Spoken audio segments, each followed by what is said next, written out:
Hey guys, it's Pam Saxman here. Thanks for joining me for week 2, day 1 of New Agent Jumpstart.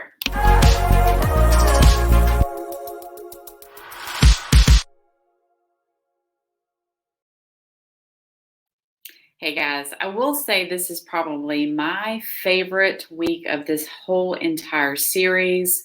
If you have not also gotten a copy of the New Agent Jumpstart as a document, let me know too. There's some actual really good resources in the back as well that may help you with your planning and doing some of the implementation work of all of this too. So let me know.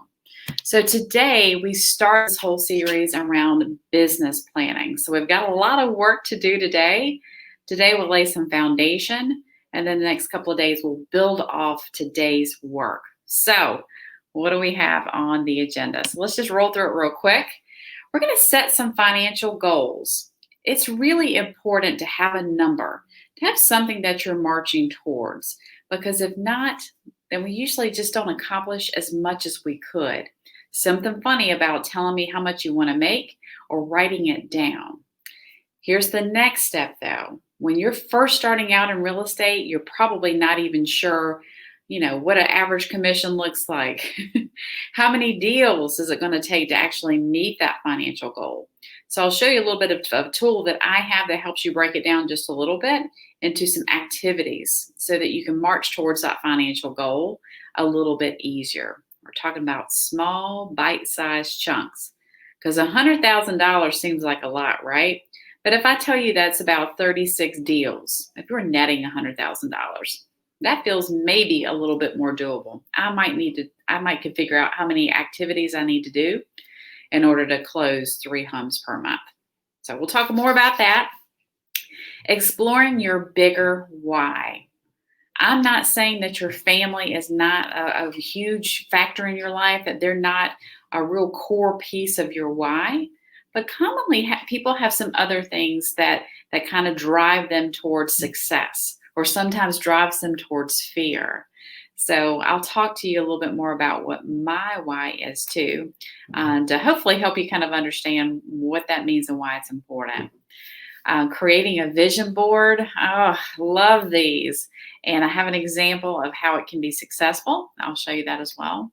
And then writing a letter to yourself. It's really great to write it down and to see what your life is going to possibly look like in 5 years. I'm going to push you. I want you to dream as hard as you can. And then you'll have a memento to look back in the next couple of years and see how much you've accomplished. It's actually pretty powerful. All right, so let's get started on the meat of this. So setting some financial goals. I actually have a little tool I want to share with you real quick. So wish me luck on this screen sharing thing. All right, we're going to go there. And then I have a little worksheet that I actually developed a few years ago.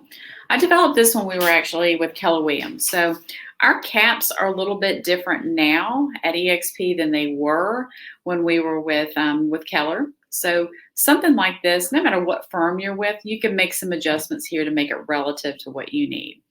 So probably 9 times out of 10, new agents come to me and they say, my first year, I want to make $100,000. I think that's an awesome goal. Let's look and see a little deeper what that would take. So this is profit. So after taxes, after my expenses, I want to take home $100,000. I hear that all the time. All right, so earnings before tax. If that's the case, then you would need to earn roughly $140,000. If you scroll down here, you'll see that I used a tax rate of 28%. I actually probably need to adjust this because I feel like taxes are more than that now. So make some adjustments if you know that you and your spouse or partner or individually are paying a higher rate than that too.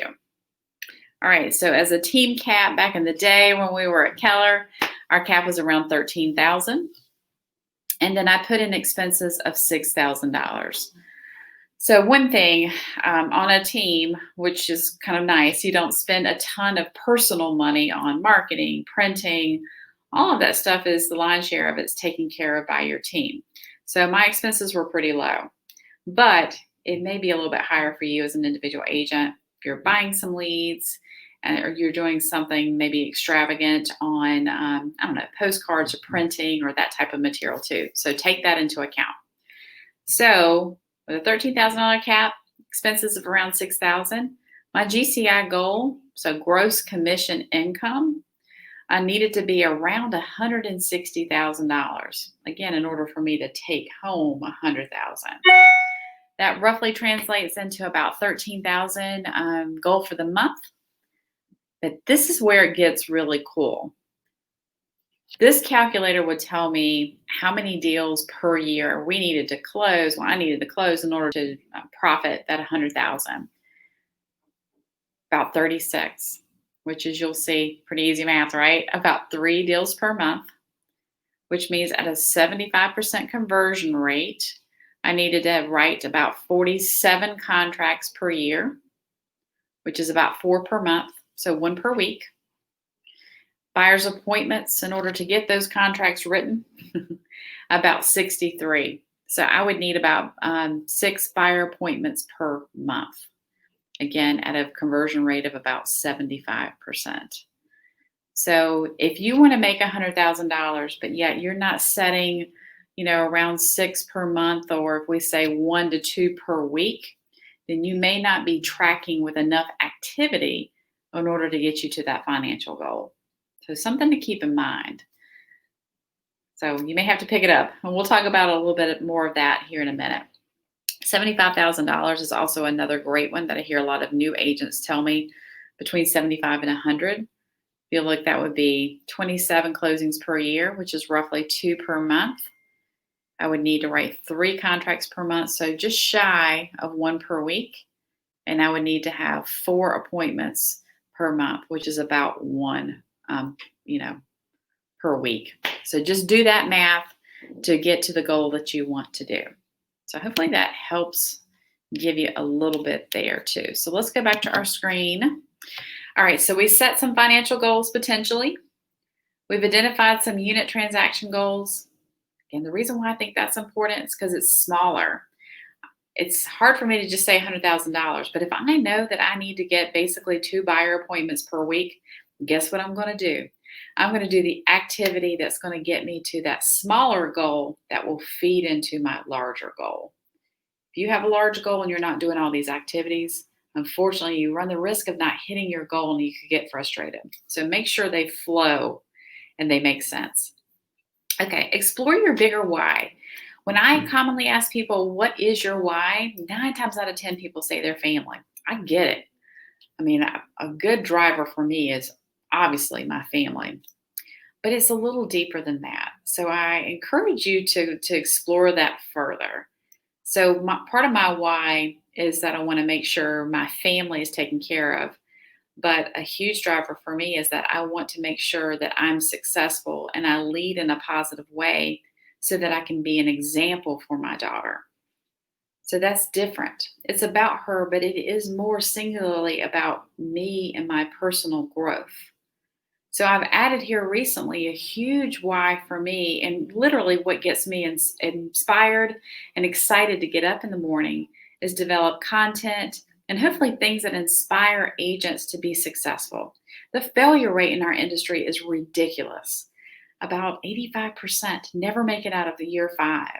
So that here recently has put a passion in me, unlike some of the other things. Again, my daughter is really important. I want to show her all this work is worth something because I want to make a difference in someone else's life.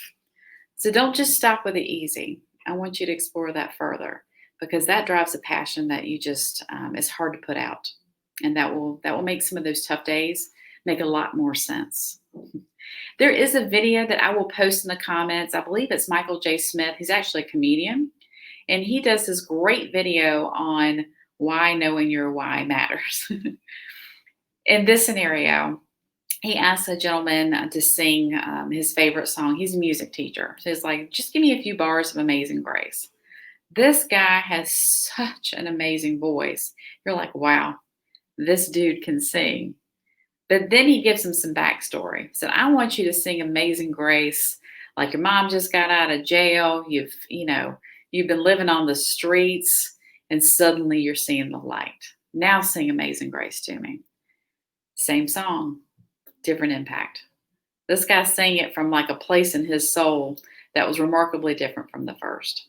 It really highlights when you know the backstory and what you're driving through, man, it adds a lot of passion. So explore that video. It's really quick and it's really pretty cool. All right, creating a vision board. This may seem a little hokey to some of you guys. Like, what the hell you mean a vision board? All right, I want to show you one.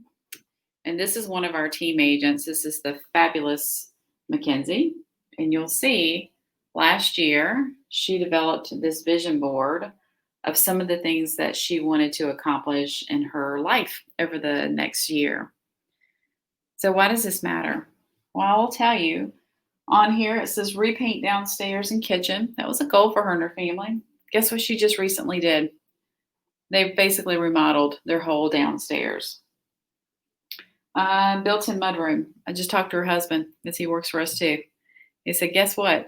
We're working on this project next. It's actually in the works. Home office, done. COVID kind of pushed that to be done, but yeah, it's accomplished. New car for Mike, which is her husband. Probably about a month ago, they bought a new car for Mike. I love this. It talks about commitment, plenty to celebrate, one positive action, be whole instead of good, seek positive influences. There's something powerful about writing it down, and not just writing it down, but finding pictures, images, things that inspire you. Look, I'm not going to lie to you. This industry can be really hard, and some days you can feel like you're chewed up. It's managing a lot. But if you can keep stuff like this in front of you at all times, and this stays on her desk, those tough days suddenly feel like you can kind of get through. And I'll say this butterfly right here is probably the coolest thing I've seen with Mackenzie, because she has had a metamorphosis over the last year. She went from a transaction coordinator to a buyer agent. She's probably going to close 50 deals this year. So vision boards can be powerful. They're not hokey. It's something to look back and dream about. Every weekend, at night when I'm working really late, my husband will laugh and say, go ahead and work, honey. Daddy needs a new boat. That's his vision. That's actually our vision together. So it is funny. When I do get to working kind of hard and I'm feeling a little exhausted, I think about the kind of life that he and I are creating for ourselves and creating for our family. So that's what keeps me straight, keeps me motivated, and keeps me moving forward. And it can for you too. Final piece is write a letter to yourself. I can't tell you how powerful this can be too. Years ago, I wrote a letter of what I wanted my life to look like when I was 30 years old. My grandfather had kept it in his safe, and then my grandfather passed away. I was older than 30. I had totally forgotten about that whole letter that I had written. I think I wrote it in high school. I opened it up, and it was eerie, y'all. It was eerie of a lot of the things that I had accomplished. The dreams that I'd had when I was 18, they were within me. And it gave me, I don't know, a sense of accomplishment and pride to just sit there and check through and know that I had done that. Do that for yourself. But what it does when you're writing it down, it allows your mind to go down those places that we don't commonly go down. Think about what that life could look like. It's pretty cool. Then seal it up, put it away, set a reminder in your phone for 5 years from now, or a year from now even, to open up that letter and see what you've accomplished. You will be shocked, I promise you.